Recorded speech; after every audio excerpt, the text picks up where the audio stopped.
Hi everyone, we are doing some wrapping today.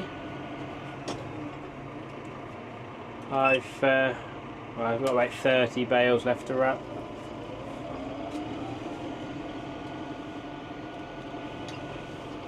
We did 98 yesterday, another 92 today.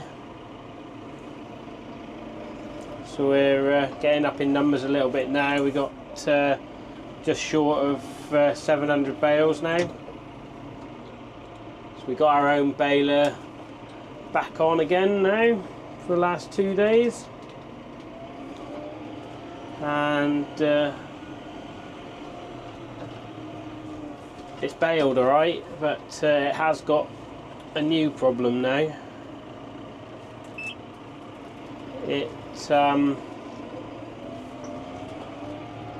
decided now that when it makes a bale, it automatically nets, which it's supposed to do. So it's quite a basic system really. It makes the bale, senses when the bale is up to tension, and it beeps, and you've got a few seconds to stop, and then it automatically puts the net on, and it's doing that okay, and it's cutting the net properly, so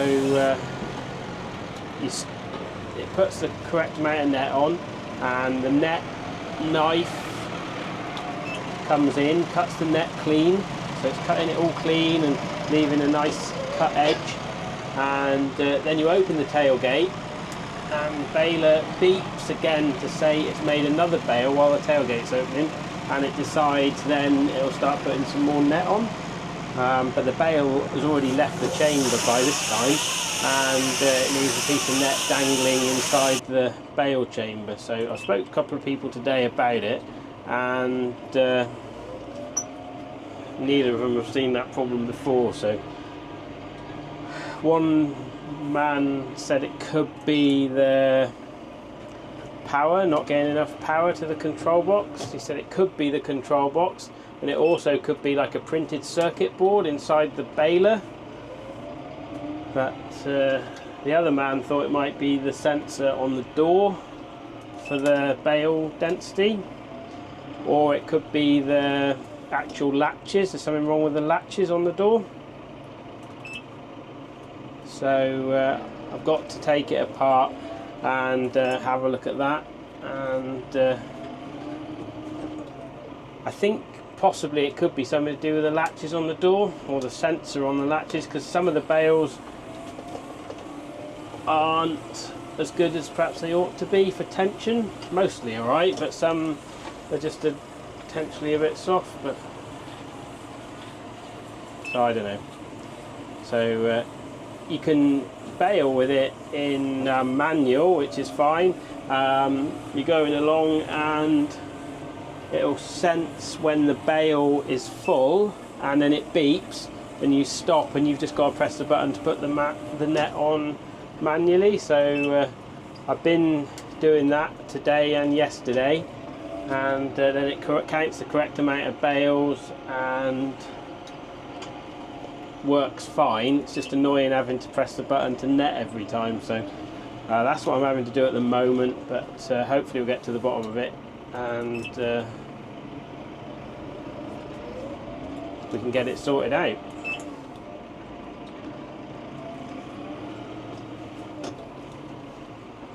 So the wrapper's going fine, and as I say, it's wrapped quite a few bales already now this year.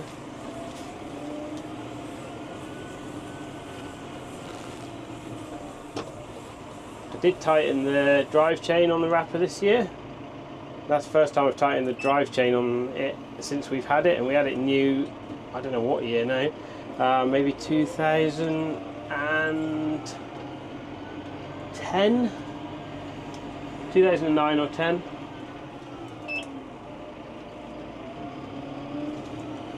But so far that has been an excellent machine. I haven't really said too much about the loader joystick on this tractor. I sort of mentioned it at the time, but when we first had it, but sort of done quite a bit with it now, and like using the third service as well. But I'm sort of quite pleased with it. It takes a bit of getting used to, but it is nice to use. Sort of way more comfortable, so you're just sort of moving your wrist rather than your whole arm trying to move the cable one. Like the cable one was easy to use and nice to use, but this is sort of like quite a step up really. And I really like the control for the third service, which is I've showed it before, but just this little blue like rocker switch, and it's all proportional as well, so just makes it a lot easier to use than a cable operated third service, like with the electric diverter switch. You sort of this still does the same thing in principle. It's like a diverter switch, but instead of having to move the joystick left to right while holding down the button for the third service, you just don't have to do anything to the joystick more than move that rocker switch, so it makes it a lot easier to use. The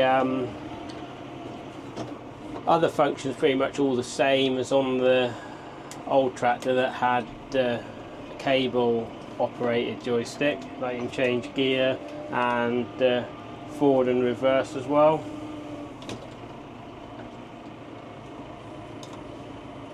Getting a little bit awkward here now for stacking these last few.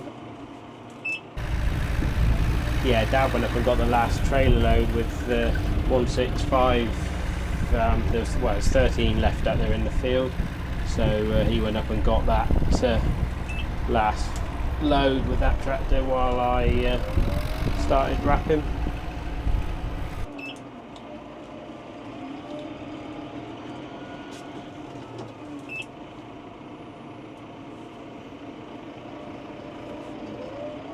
Yeah, so as I was saying about the loader joystick, it's got the function button on it, so you can program it to do different things. You can program it to an engine preset, you can program it to lift the rear linkage up and down, you can program it for diff lock and just a neutral, like I'll put the transmission in neutral as well. So yes, there's quite a few things. I sort of find, like when we're cultivating and stuff, I set it on an engine preset, so when you're cultivating or rolling or doing something like that with it, instead of altering the revs all the time with the hand throttle. And there is another preset button down there, I don't know if I can see it on the camera, but that one is just a bit more awkward to reach, so the preset up there is quite nice.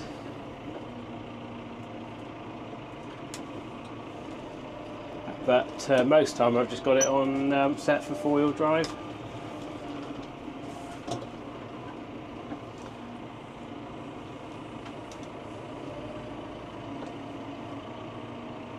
Because it's just nice to know that like 4-wheel drive is handy by without having to look for it over the other side. So let's press it, now it's in 4-wheel drive, and it's as easy as that, taking it in and out. So I quite like that. Yeah, all in all, so far we're really pleased with the tractor. It's nearly done 450 hours now, and yeah, so far it's been pretty good. A few little niggly things, but nothing too major. A few oil leaks, mainly there's a couple of oil leaks on the loader valve block.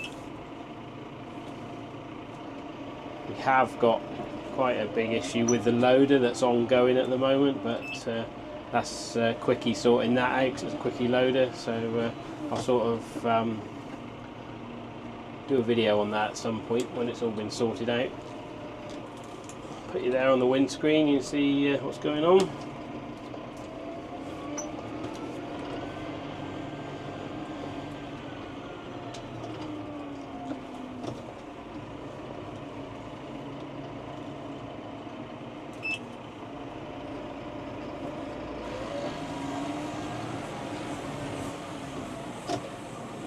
Yeah, we are filling up a little bit now, so we won't put any more bales here now. So, got the old silage clamp is the next port of call. Yes, that's all our main first cuts done, and the lucerne we will cut again twice more, and got some ryegrass to do before the end of June.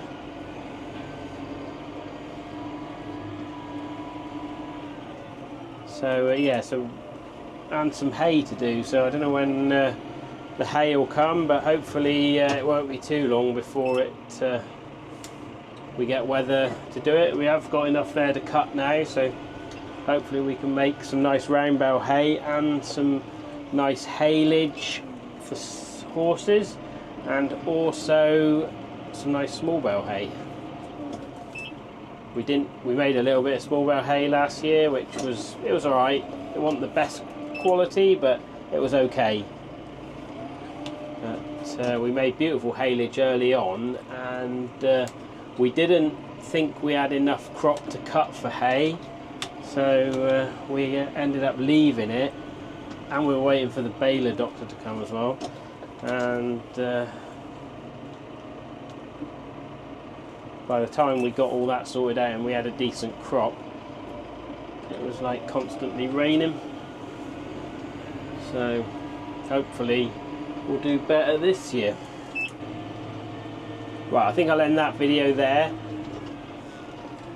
Please remember to like the videos and subscribe as well, and thank you to those of you that already subscribed, much appreciated.